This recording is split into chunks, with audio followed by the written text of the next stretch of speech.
G'day, ladies and gentlemen. My name is Joel Rasmussen, and welcome to another episode of Southern Cross Combat. Is that what it is? I guess it's an episode. Welcome to another interview. I don't know. This is the first time for any of these I'm doing an introduction like this. Typically, we just jump straight into the interview.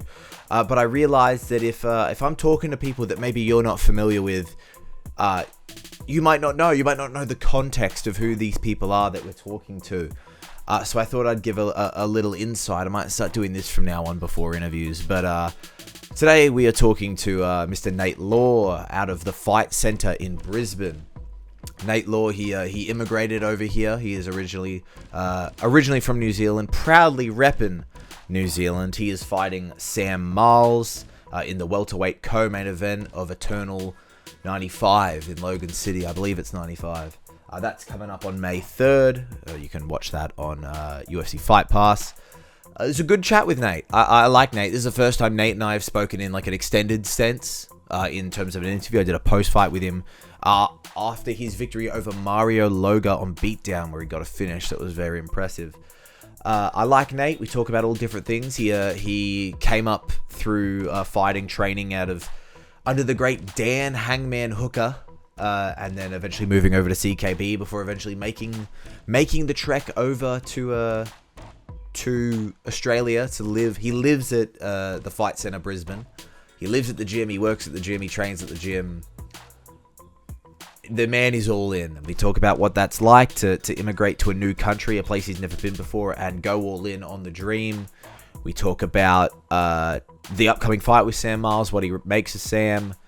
Talk about also sweet and sour pork, amongst many other things. But thank you guys for watching. Please like and subscribe. It helps out the channel. Share the video if you like it. And without further ado, here's my chat with Nate Law. G'day, it's Joel Rasmussen from Southern Cross Combat, and ahead of his fight at Eternal 95, I'm talking to Nathaniel Law. Nat, how are we, lad? Bro, I'm well.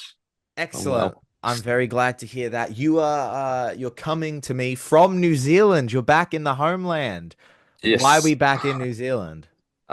Just vary up the training a little, get a few different looks, and see how the stuff I've been practicing is working on other people. And it's my brother's 30th on Sunday, so I thought I could combine the two things and yeah, make a little trip of it.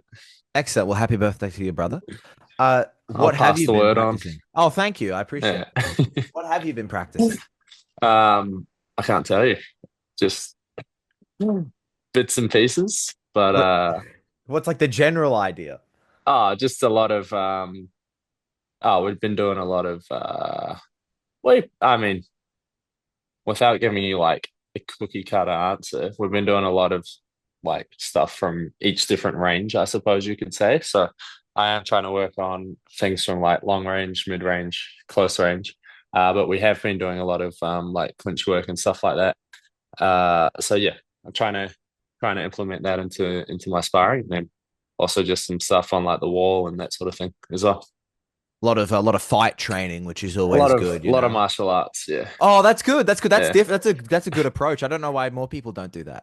Yeah, I mean, yeah, I think a lot of people stray from the martial arts, get too deep into their strength and conditioning and whatnot. But Yeah. that's got to be the foundation, right? It's not going to help. The Yeah, strength and conditioning isn't going to help if you don't know how to throw the punch. exactly. It's a waste of time, mate. Exactly. But last time you and I spoke, we talked about New Zealand. We talked about the homeland. How often do you get a chance to go back? When was the last time before this you were back home? I see at Christmas, so I come back every few months. So yeah, my first time back this year. But yeah, I'll try come back every few months. Has it changed completely? Um, well, a few things have actually. I'm at my brother's house and like different front door, different garage door, fences are a different color, and the supermarket that I've grown up around is like looks completely different. But I think we're still about 10 years behind Australia. So Are you a Woolworths fan or a Countdown enjoyer? uh, well, in New Zealand we got Countdown.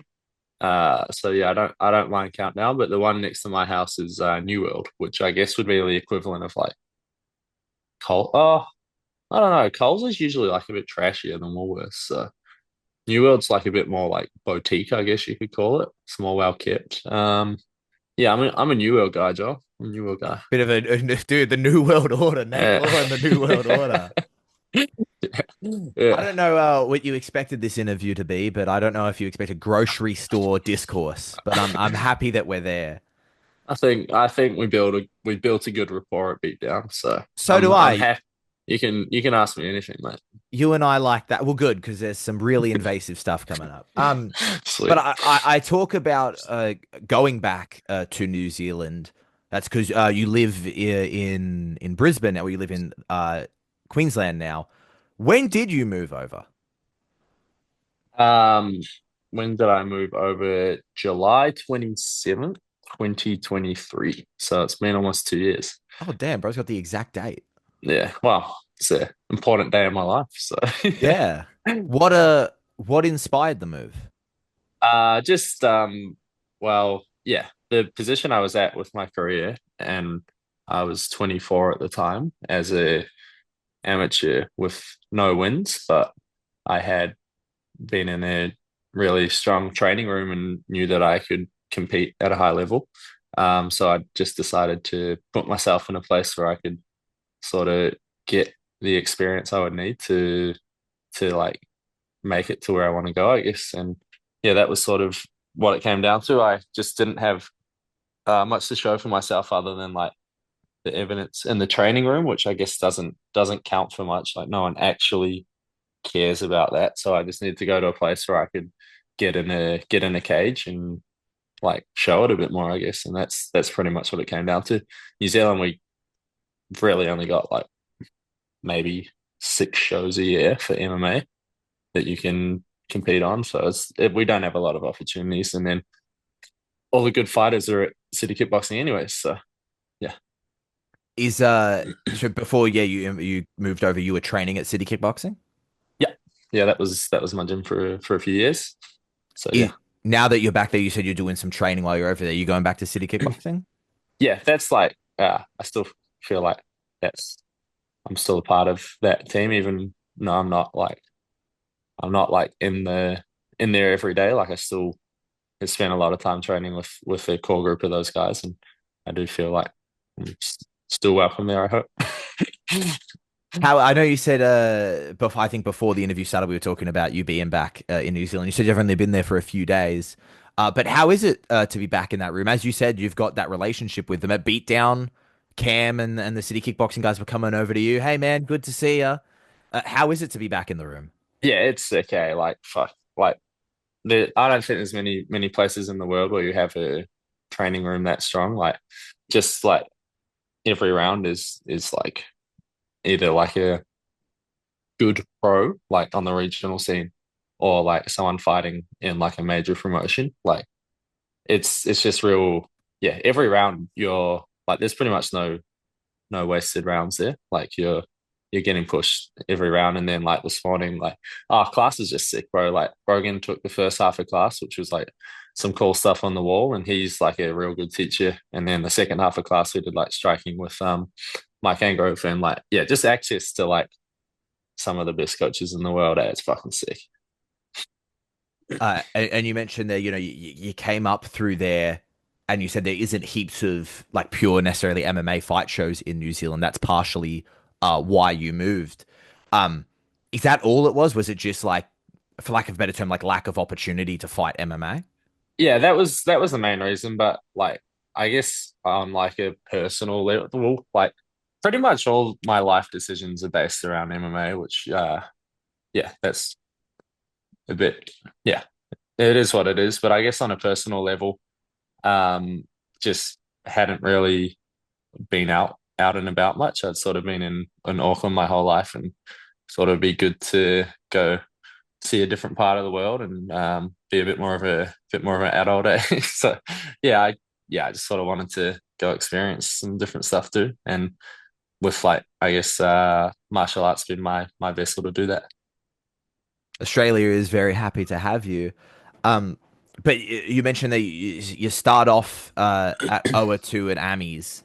You make that move. and now including amateur and pro, you're on this 6 fight win streak. What changed? Um, it's funny you say that because I hadn't really thought about it, but I saw Dom, our fan at Proving Grounds, and he asked me the same thing. I don't feel like I'm that much better. Well, I'm definitely better, but like, I don't feel like the time between losing those fights and then winning, like, I didn't have like a drastic change in ability, but it was more just getting a bit more aggressive, I think, and knowing that I got to make the fights like decisive. Like, I can't be like, except like, I can't be too happy to be going to decision. I've got to be trying to like finish fights, and I think that's been the biggest difference is just having to like put my foot on the gas a bit more and make sure that these fights are like, yeah, like decisive, I guess. Did someone have to have like a talk to you about that? Is that something you came to on your own? Like, how did you? What was the process like of going? I can't be content going to decision. Yeah, so I actually between kickboxing and those two MMA fights, I had lost three decisions in a row. So, and the last one was like one that I thought I won, but like it was also a fight that was close, and like I just probably like one that I could have made a lot more decisive, but I just was like a bit too content to just like pot shot and that sort of thing. So it was, yeah, it was on the back of that feeling like losing a decision I thought I won and like just feeling like shit about it.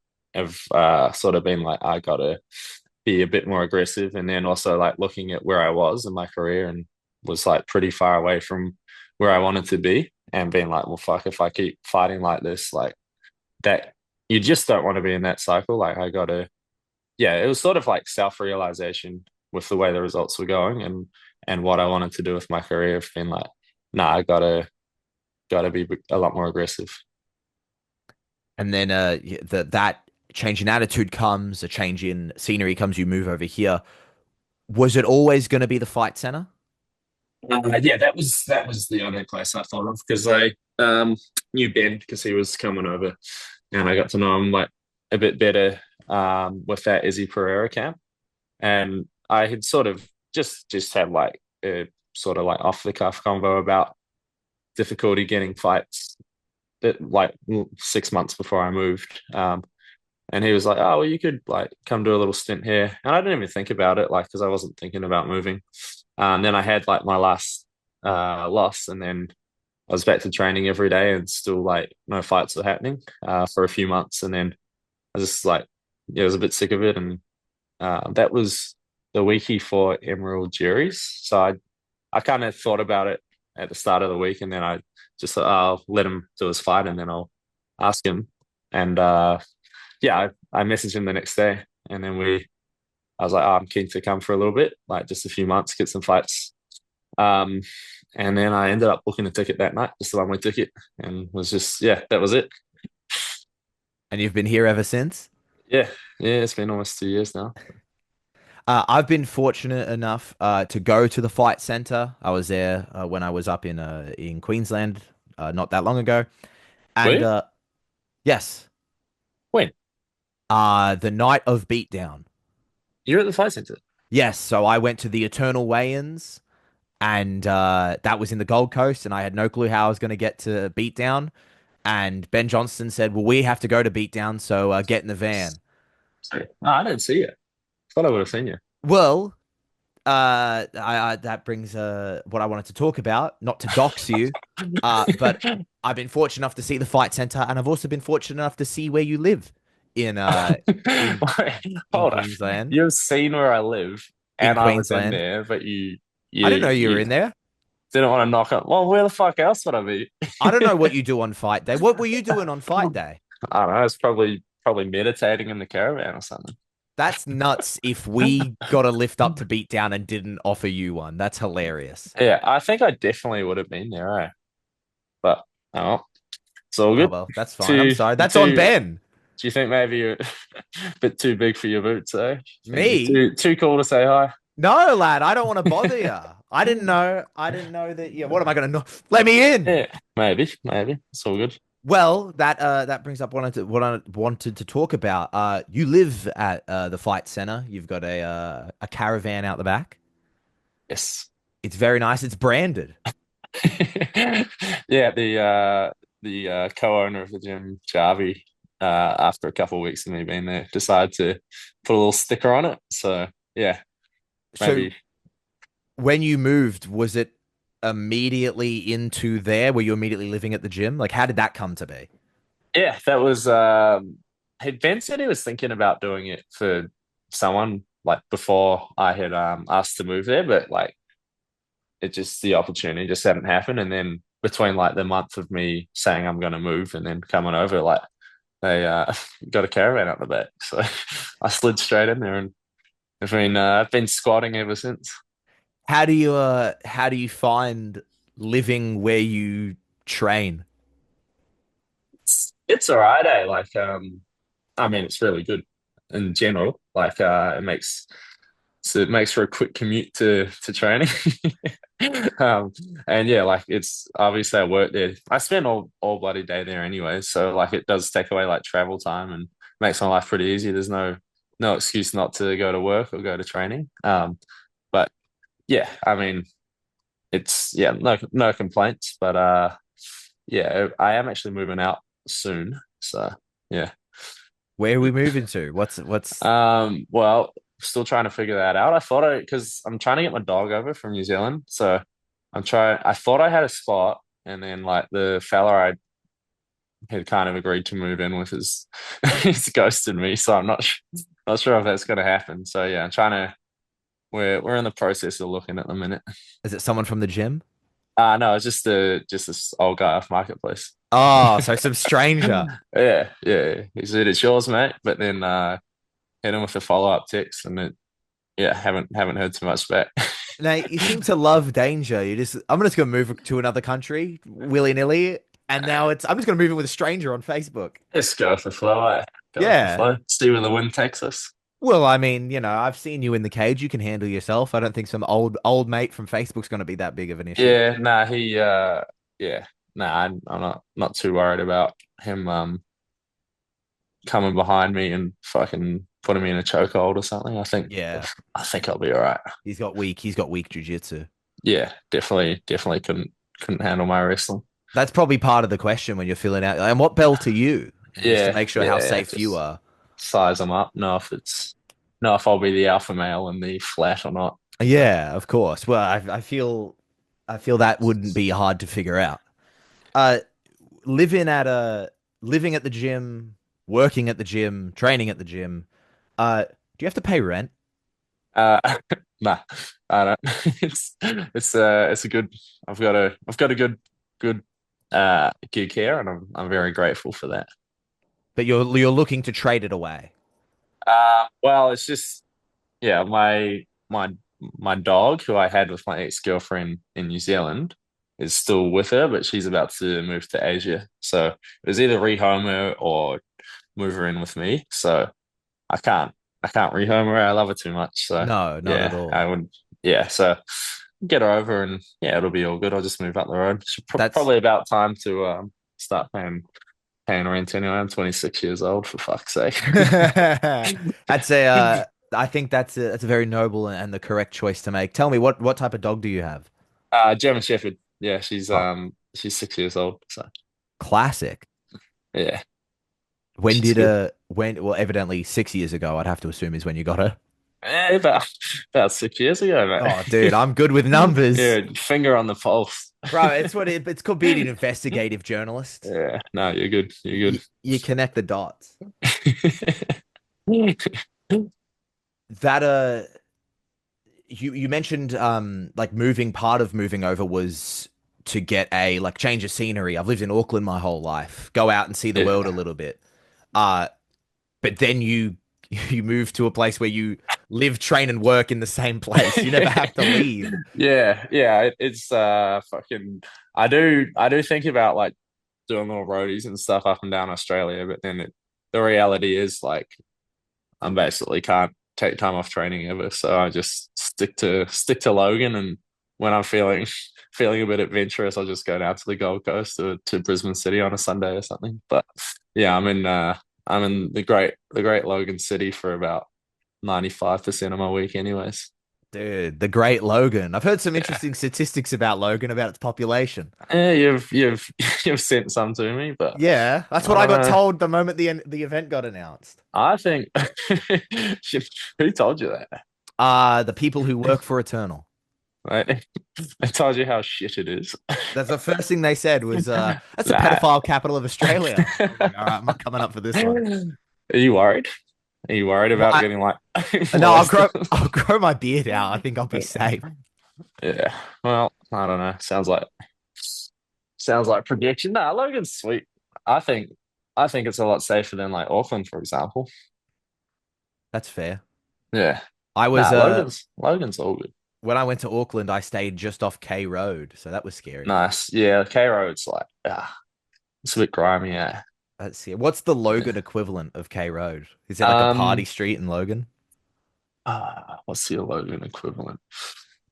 Maybe like West Auckland would probably be like if you go out like Henderson or Ranui sort of ways, that would probably be like the equivalent of Logan. But then I don't know, Central Auckland's like not like it's not the flashiest place in the world either. But does Logan have like a crazy party street like K Road is? Nah, I don't think Aside we from have. whatever street you're on. So it's always a party at one Oh, oh we're back. It's always a party at 1 bar 3 Meakin Road in Meadowbrook, but yeah, dude. no, It we don't follows really. you. We got like some cabins and stuff, but we don't really have like a party district in Logan. Everyone just goes up to Fortitude Valley That's fair. in the city. That's where I went straight away when I got to Brisbane by mistake. I didn't Nice, realize it was the party nice. central there. Where were you at? I was staying in like George Square or something like that. I don't know. I I was don't even staying know why I across asked. from I know, right?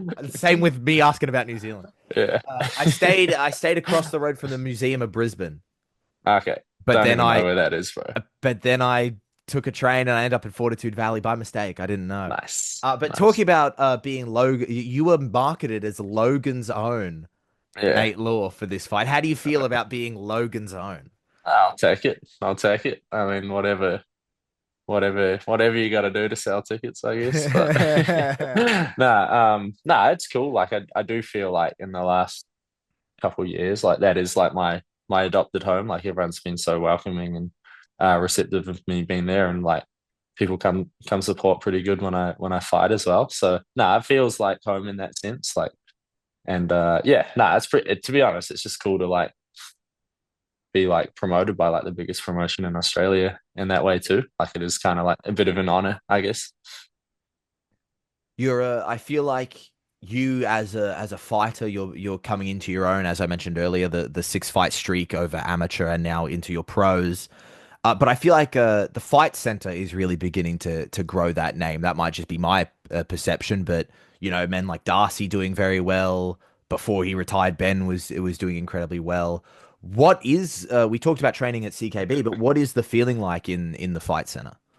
Yeah, it's especially this year, bro. It's like the energy's like picked up again because we're trying to like sort of like bring through a lot more amateurs this year as well. So like our team, we had a lot of dudes who last year was sort of like their first year or so of like proper training, and then this year we're trying to get everyone competing. So like we just have Siobhan.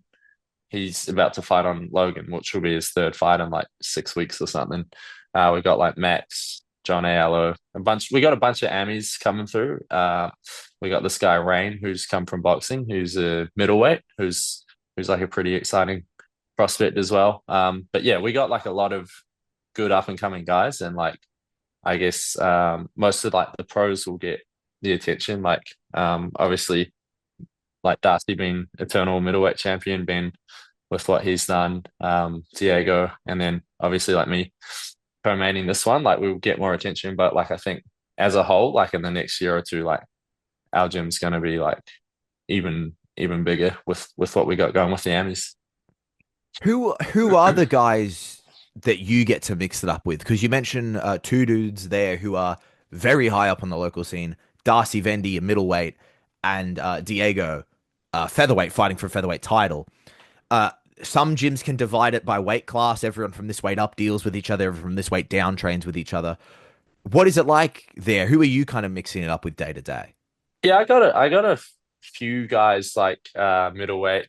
Now I've got one welterweight as well. So I got this guy Isaac Rendell, who's come from Muay Thai. He just had his first MMA fight on the weekend. Obviously Darcy and Nick, even though he's not fighting at the moment, Nick Hippu, he's still like a real good training partner. Is always there, like given like his body, like giving us 100%, especially me. For like wrestling and sparring and that. And then we got Oren Palmley as well, who came. He was from Gamebred. He's come over in the last year, who's had like a pretty extensive amateur career. And so yeah, I got those would probably be like Darcy, Nick, Isaac, Oren, and Ben before he got injured would be like my main guys. So I got a pretty good stable of sort of like bigger guys to work with. We talk about you're fighting in Logan, the adoptive home of Logan. You are fighting Sam Marles. How did this fight come to be? Because huge fans of yourself and my interviews will remember that you talked about an upcoming fight the last time we Oh, spoke, and that you said you'd tell me off camera. You did, and that was not the name. So how did this fight come to be? yeah. Well, we had agreed to fight someone in New Zealand. They had asked about it in like January, and we said, "Yes, sweet, but we'll just get through this fight and see how it goes." And then Ben said we're good to go on Monday, and then they said, "Actually, we're busy or we can't fight or whatever," which led us to let Eternal know that we're free for Logan. Which, to be honest, I'm happier about it anyway. I was pretty keen on doing this show. Like it was yeah. I'd much rather be fighting on like the biggest promotion in Australia in my home city than the one I was going to do in New Zealand. So I think it's worked out real good. But yeah, so pretty much once we let Cam know that we're free to fight, like we had he offered us Sam like a couple of days later, and we were like, sweet, well, let's do it. How nice is it that the show, as far as I am aware, the show you were aiming to get on in New Zealand is the same date. So you're at least like, well, the date hasn't changed. Yeah, Like it still gets to be the literally, yeah, same. yeah, yeah. No, it's perfect, bro. It worked out perfectly. Now, when Sam gets offered to you, what like is there any conversation that happens? Is it immediately yes? Like kind of what goes through your head? Well, I had actually mentioned to Ben before when he said we'd try to go to Eternal. I had mentioned that that would be a good fight. So to hear it a few days later, I was like, yes, perfect. Like I was pretty stoked about it, eh? Because I think he's a step up, but it's still definitely yeah. I definitely think I'm like more than more than equipped to beat him. So I think it's like perfect in the progression of fights that I'm having. You mentioned there you kind of feel that Sam may be kind of a step up. What do you make of Sam Miles? No, I mean I think he's good. Like it's pretty physical, good wrestler, top game. And I guess when he does sort of get into punching range, he will like he'll swing pretty hard. But watching his last fight, like I thought that also like exposed some like pretty big limitations in his game as well. And I just think I match up well with him. So What are those limitations that you see? uh, I mean just this and that. I'll keep that one to myself. You're a smart guy, Joel. You can probably see him as well. But I mean, yeah, if you just watch the fight, like you'll see what like Max did good against him and kind of like stopped him being able to impose himself. And I think that was quite discouraging for him. For the record, I think everyone's great, Yeah, and you think I think everyone's the best, and they're all super well rounded. And I just hope both sides have fun. you're a Melbourne guy, yeah. I am from Melbourne, but I just hope everyone has a good time. Yeah, okay. I see how it is. See how it is. What? That I call it down the middle like a true Yeah, professional. yeah. No, well, yeah. I'm hoping I have fun too. Exactly. Yeah, Anytime you step in there, I think it's fun. yeah. Cheers, Uh, man. Sam was at your last fight. He was, I don't know if he was cornering, but he was there watching Sarmad. I know that much. Um, did you get a chance to see him at all? Yeah, I just walked past him a couple times. Yeah, I saw him. I don't know if it's like I don't know if it's something I just particularly notice about him when I see him. But he's a big boy. I feel like he's a big welterweight. I think he's. I mean, I haven't like scoped his lower half out too much, but I think he's definitely got a pretty thick like upper third. Like he's got pretty big arms and shoulders and that. But yeah, I don't know. I'm not too worried about how much he weighs or whatever. I'm also like I'm a pretty good size welterweight. I don't really care how big he is. That's fair. You're a solid welterweight, and also if you're training with middleweights, like you're going to be used to dealing with people who may be a bit heavier. Yeah, I don't think my physicality is a problem for any welterweight. Oh, like I don't have a problem matching up with any welterweight in terms of physicality. And I don't know if the camera will pick this up. It depends how I place your cam.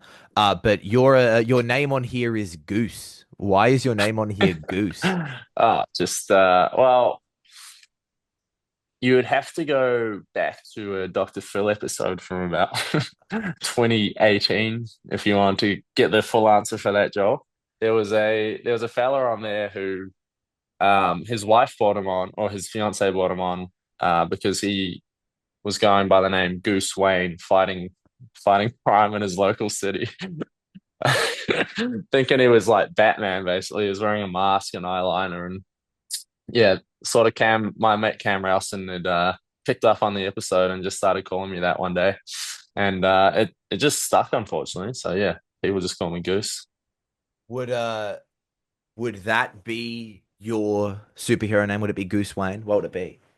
You know, like my superhero name is gonna be a little more serious, I reckon. Like, I don't know if like my alter ego should be like me taking the piss out of myself, but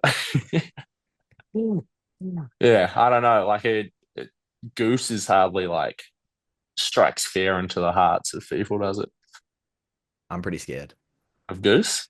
I'm scared of you, bro. Oh, And cheers, man. If you're Goose, then yes. But Yeah, I don't know. Goose is in So Top Gun as well. that's what Ben said as well, but I haven't watched that movie, so it doesn't resonate with me. Yeah, you're not old. Yeah, that's yeah. You don't know the Couldn't, classics. yeah, couldn't have said it better. How old are Uh, you? I'm 23, I'm 23. and Fuck. that's the Well, I first kind time of I've am said old that. then. That's the first time I've said that because it only happened like a couple weeks ago. Happy Now, happy birthday. thank you. I appreciate that. Now I feel old. 23, bro. I'm ancient. Nah, nah. Wait, this year I've just like the start of the year I started seeing like a few grey hairs. I was like, fuck, I am actually getting old now. Damn, dude. Yeah, How are yeah, you I know. dealing with your own mortality? Um, I just wake up in the middle of the night stressing about it sometimes, but The night nah, sweats.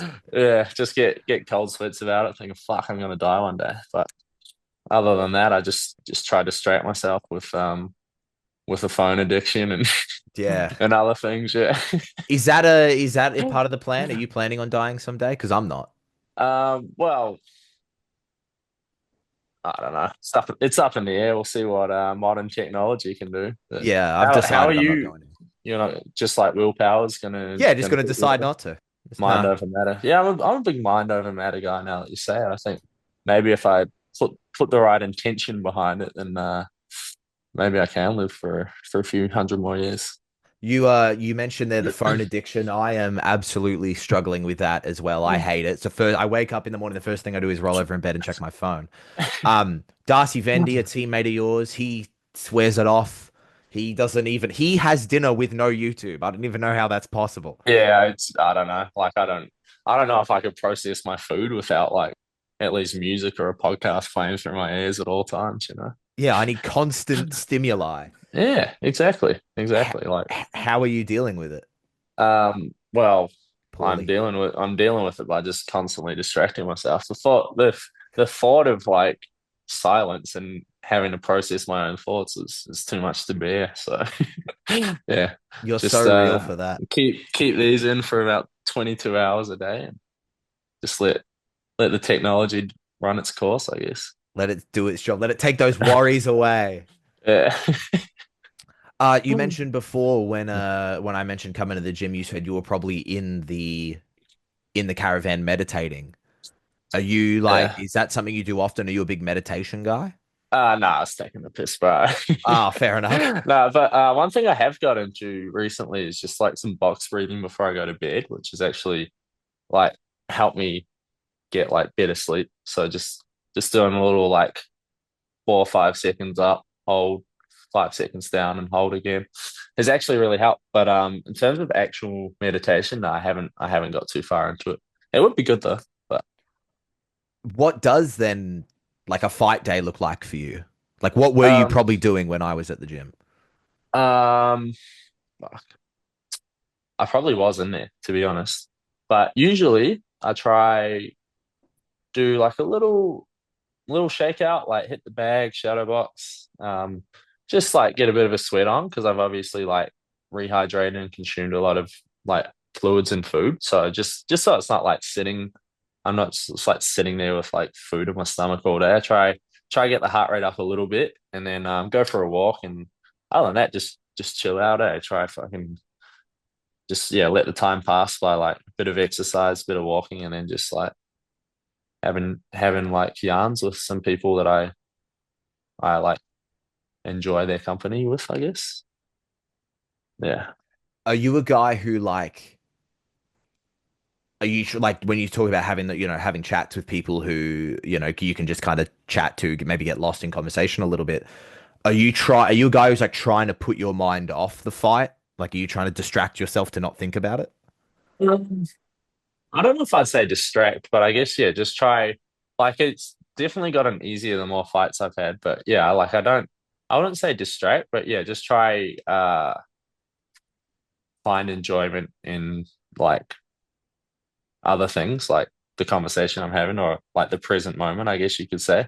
I try to do that as much as I can. But yeah, I'm also like one I've come to like be more accepting of it and trying to not distract myself and just accept it and like embrace that there is going to be like a fight in a few hours and yeah, more like be more embracing of uh of the day, I guess. Talking about that day and that fight at Beatdown. Um, as I've mentioned throughout this interview, it's a 6 fight streak from amateur into pros. Um, we talked after the fight. We did a post fight. You talked about the performance. You said you were happy with it. Obviously, you don't intend to have the hairy moments you did in the fight. Uh, now that there is time between that, what do you make of that performance, and what are the improvements that you've made? Yeah, I watched it back and I didn't I didn't think it was a great like showcase of what I'm capable of, but obviously I got the win, so I'll just take it and move on. But yeah, what do I think of it? I think I the way I started the second round is how I should have started the first round, but I just like yeah, I think I was probably just a little too passive in the first round and then obviously just like getting dropped, like that whole sequence was fucking just like retarded by me.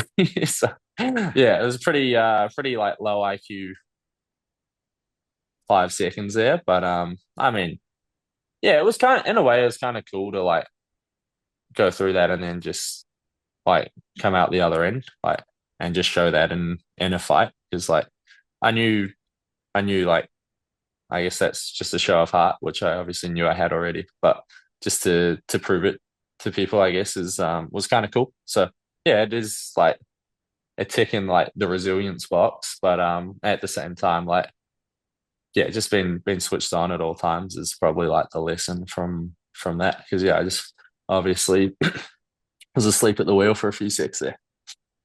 What does where do you feel the fight IQ usually stands? If that was a dip, where does it usually sit?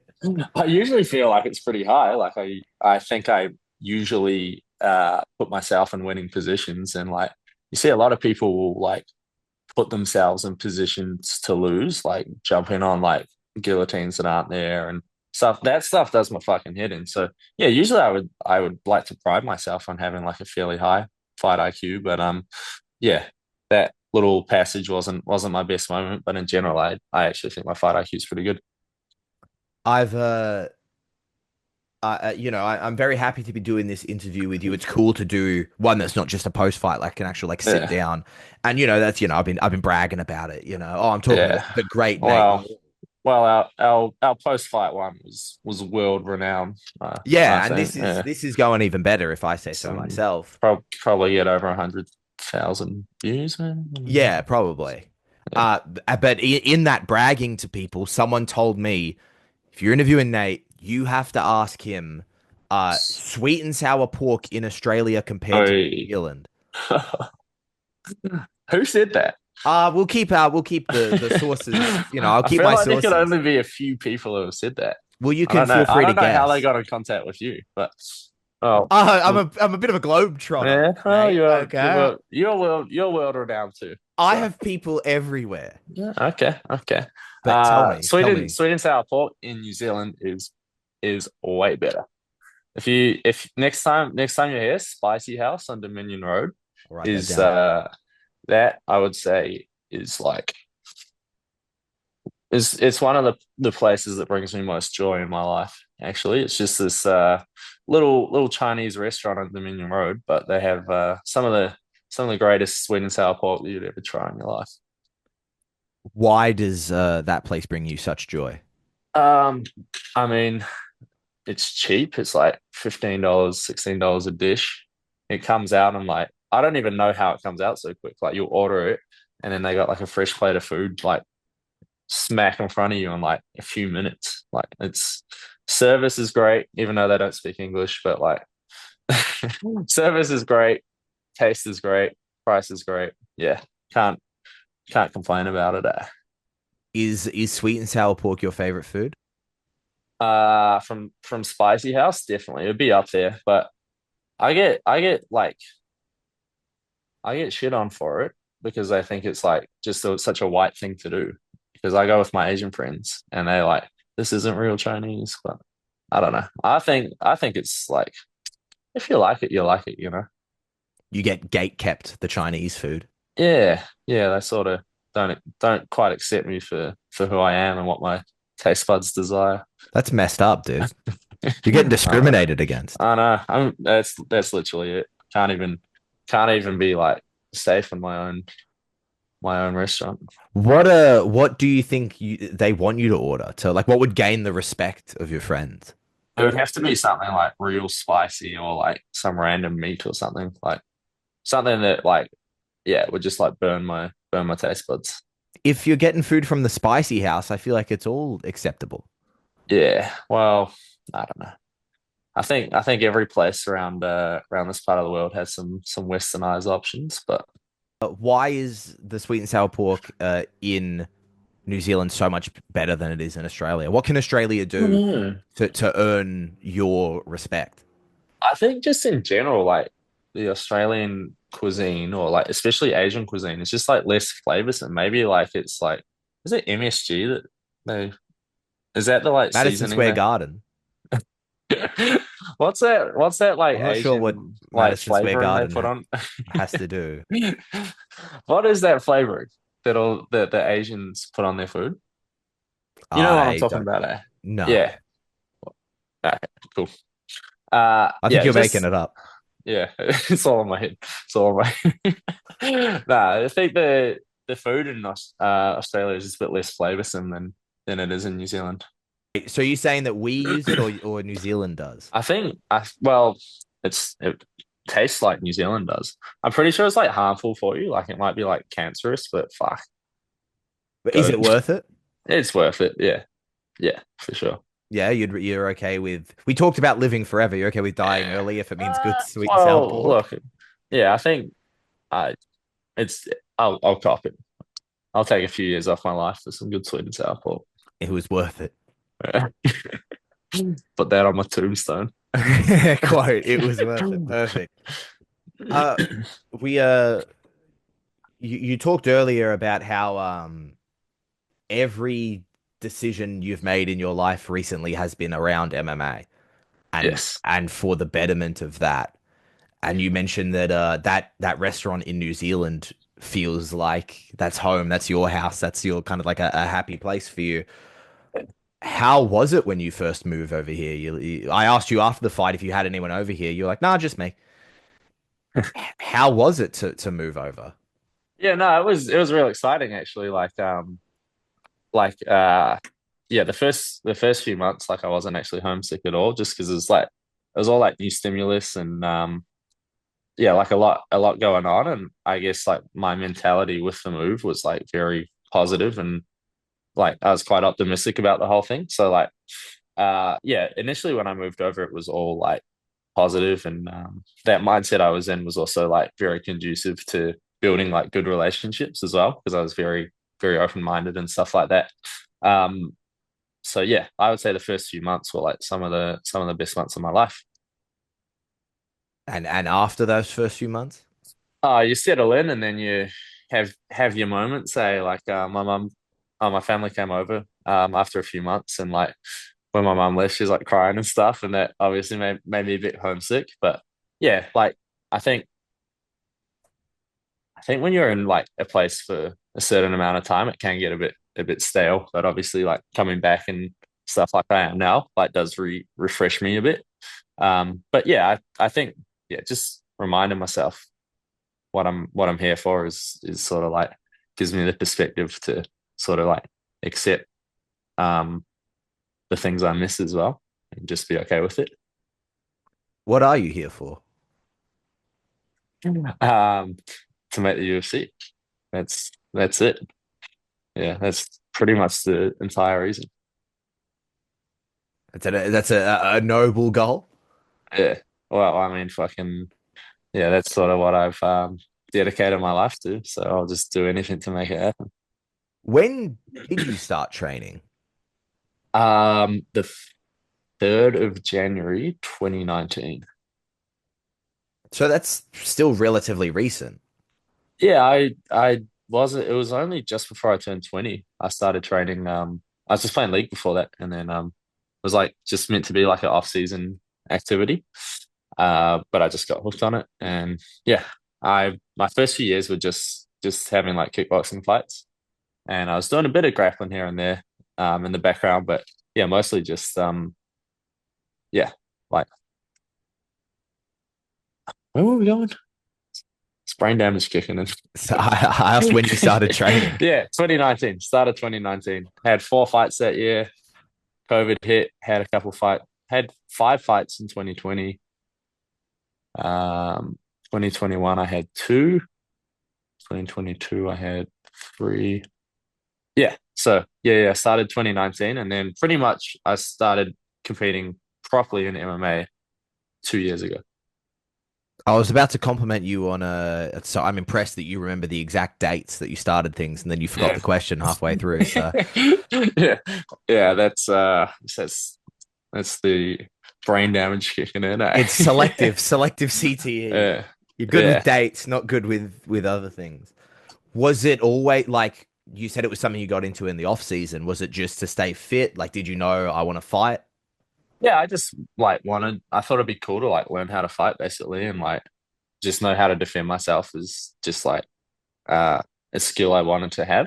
And that's all it was really. I didn't my goal wasn't to be like the UFC world champion or something. But I just really enjoyed the process of like yeah, like learning how to become like a more dangerous like person, if that makes sense. Like in that process was came enjoyment. It wasn't like a chore to go to the gym and learn it. It was all like very yeah, I was very open to like learning and stuff and yeah, it became something that I just wanted to like do every day and not just on days I wasn't doing like footy training or something.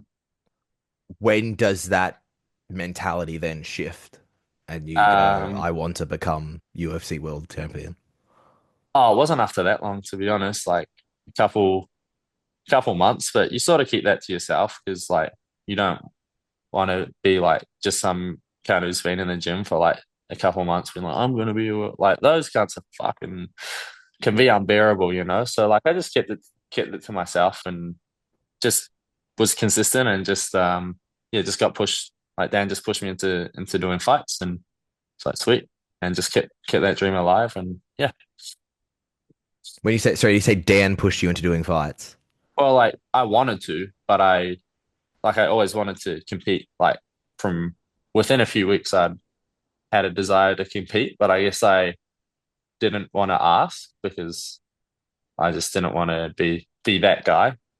So I just kept training, and then I think after I had my first fight in August, so yeah, after like eight eight or so months of training, I had my first fight, and then just kept banging him out. Like I never had to ask him for fights; he would just put my name down, and I was getting fights all the time. Is that Dan as in Dan Hangers? Dan Hangers, yeah, Danny Yeah. H. The big H man. Ah. Did you see his like promoting some like one night tournament thing in Thailand? Did you see that? Yeah, that was fucking crack up. What's that about? I don't know. Looks like fun though. You're But not, you maybe you'll pop over. It's this weekend, lad. Go get yeah, a quick 10K. I sent it to Ben. I sent it because he put a message in one of our chats. I screenshot it, sent it to Ben, but he said Ben sent a laughing emoji and said, "I think we'll leave that one." Ah, no fun. Yeah. From a like Dan seems like an interesting guy from a coaching perspective in terms of I don't know if you ever watched what was it called? Was it called Unbreakable? I watched some of it. I know the TV show you're talking about. Yeah, the tough but for city kickboxing. Yeah, I've watched like clips. I haven't actually watched the whole episode. I watched it when I was over in New Zealand, and like he not like he's a bad guy or anything, but he takes it hard on people because he's like it's fighting, it's not easy, you know what I mean? But you know he encouraged you to go into fighting. He's got a good relationship with Aaron Toe. Like I know because Toe came from Dan's gym before that all happened. What was it like being under a guy like Dan Hangman Hooker? Yeah, I think initially it was good. Like I think he it was good because I was like prioritized and was it helped advance me quicker into getting a lot of experience because I was always sort of like I was a priority around the gym. Um, but I think after a few years, like um, he just sort of like was prioritizing his own fighting and stuff, and that kind of like my career and stuff was less of a priority for him, which is understandable. But then yeah, it's sort of like probably wasn't the best thing for me in the last couple of years of being under him. But in general, like it's it's like I look back on that very fondly because from those first few years, like he built a really good foundation in me, and would take his time like before training to hold pads for me when he didn't have to, or even during like the COVID lockdowns. Like I was still working as an electrician, and he would when the gym was closed, like he would let me come to his house and he'd hold pads for me like every day and stuff for a few weeks there as well. Like just I would say, yeah, like in the first few years, like he'd really go out of his way to develop me as a fighter. But I think just as like he tried to prioritize his own fighting career and stuff, like we just got put on the back burner a bit, which is understandable. So yeah, that's sort of like how the relationship went, and then it sort of by the end he just closes gym, and I was going between there and City anyway, so I just it was not like a big move. So I just yeah went to City after that, and it was we were just like training partners pretty much.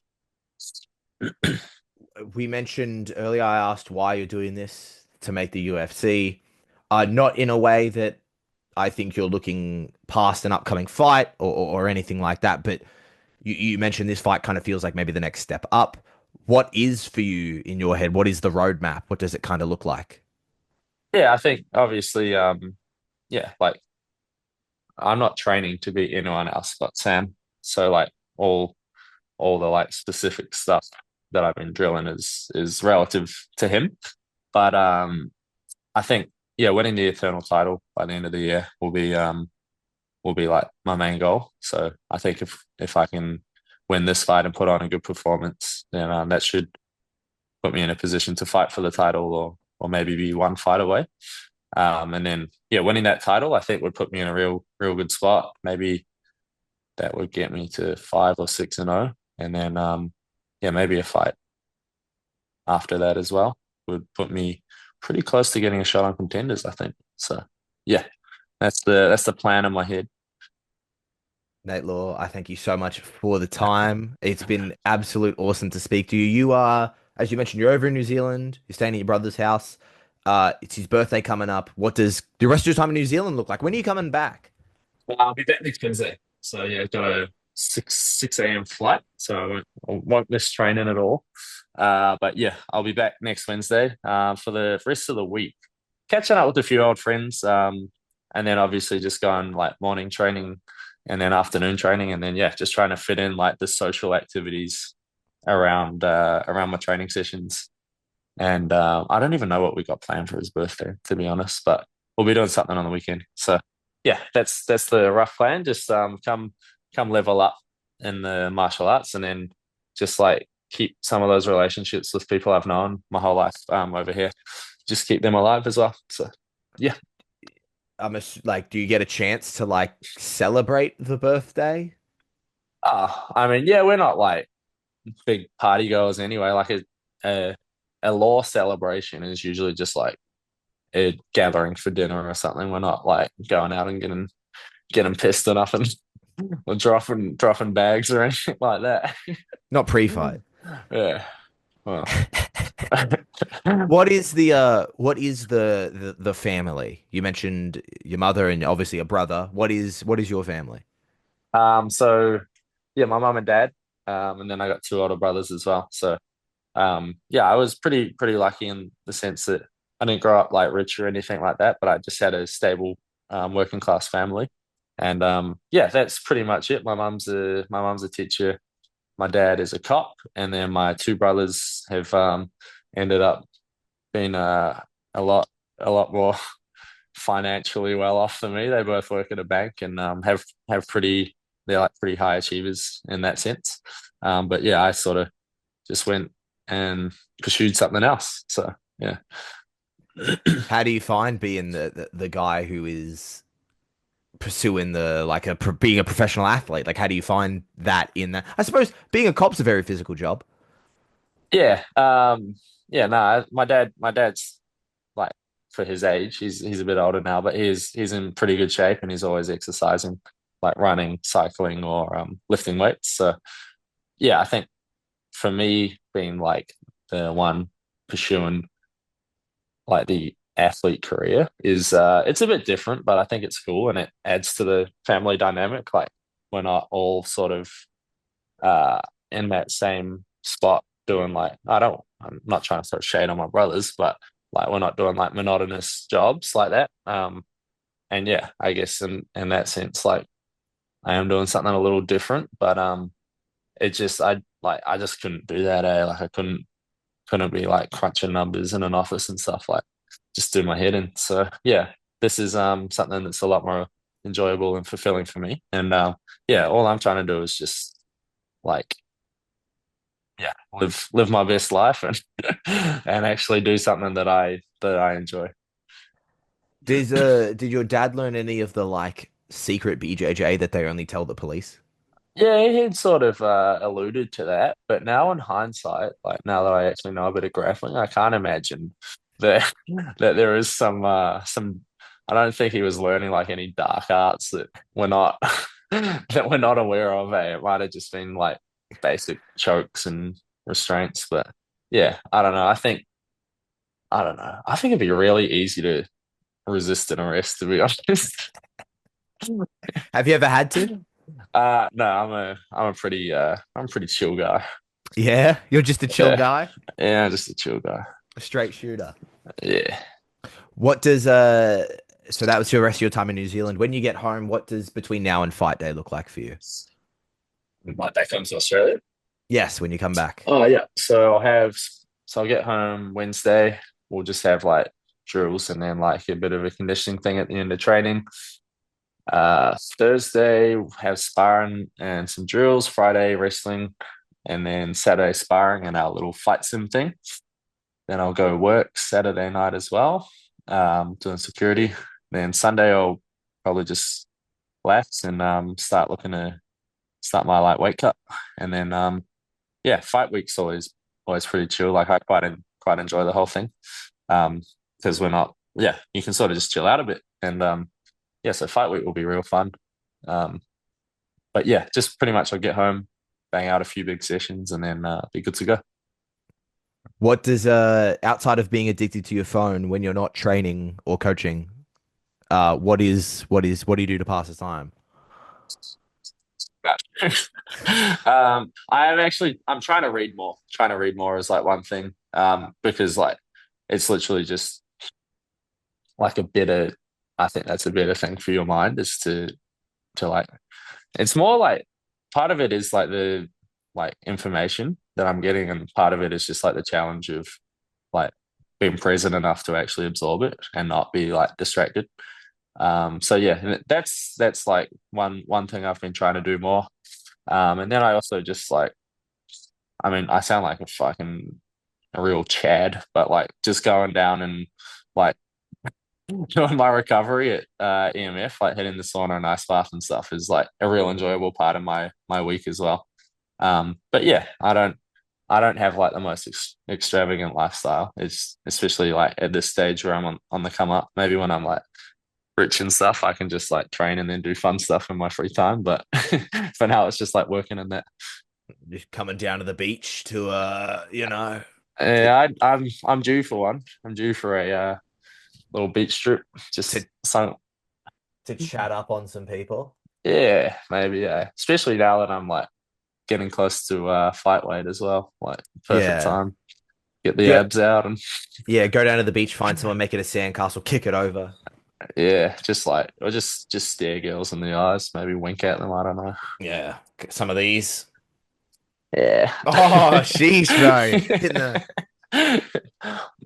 Hitting the Riz face, bro. Bro's got practice. Not the first time you've busted out that one, I don't think. Not my first rodeo, mate. Yeah, exactly. Not your first rodeo. Are you making another cool GTA shirt? I've actually pulled those. I was getting a pretty shite deal. So Oh, never yeah, mind. I'm not happy about it, but inside scoop. Oh, damn, bro. So, who have you got beef with from this interview? We've got this I don't have company, beef with them. your brothers, Dan Hooker. I don't have beef with the last two that you said. I don't have beef. I just didn't do my diligence on what percentage I'd be getting. So I just asked them to take it down. But they wanted to charge me for the artwork, and I which was actually my mate John's idea anyways, but I'm not paying them to get my own face back. So I'll Uh, probably just like make something new. But yeah, I don't know. If you got any ideas, then hit my inbox. Dude, we'll do a GTA 2 shirt. Yeah. Yeah, maybe that's it, eh? Did you see the like Miami Vice design? Or like the GTA Miami design for like the UFC on the weekend? Yeah, Let's do something like that. It's it. that easy. Yeah. GTA Logan. Yeah. Something like that, eh? Just, Yeah, Ed, if you got any ideas, then fucking send them through. of course, lad. Of course, bro. Yeah, I've gra there's gonna be, you know, this interview's going viral. So Yeah, any exactly. Anything any you touch listeners, does. yeah, well, anything that we touch, I think, Yeah, yeah. exactly. We're the dream team, Nate. Nate, I thank you so much for the time. I had a lot of fun. I hope you had some fun. I had a blast, Joel. Had a Excellent. blast. It's always a pleasure to speak to you. Best of luck in the fight. I would say safe travels, but what are you gonna like walk to work? Um, yeah, just keep mute. Sometimes on the legs, or sorry, I get the old electric scooter out and yeah, go from out back to out front. Yeah. You Yeah. ever do any cool jumps on the electric scooter? Nah, it's a little heavy for that, I think. But I haven't got too creative with my scooter tricks. So I don't Yeah. think they're that impressive when you're in your mid 20s riding around on an e-scooter. Well, I want to see a bar spin. Bassman. All Yeah. right. I'll keep you posted. Thank you. Keep I you appreciate posted. that. Nate, thank you so much for the time. All right. So I'll catch you later. Have a good one.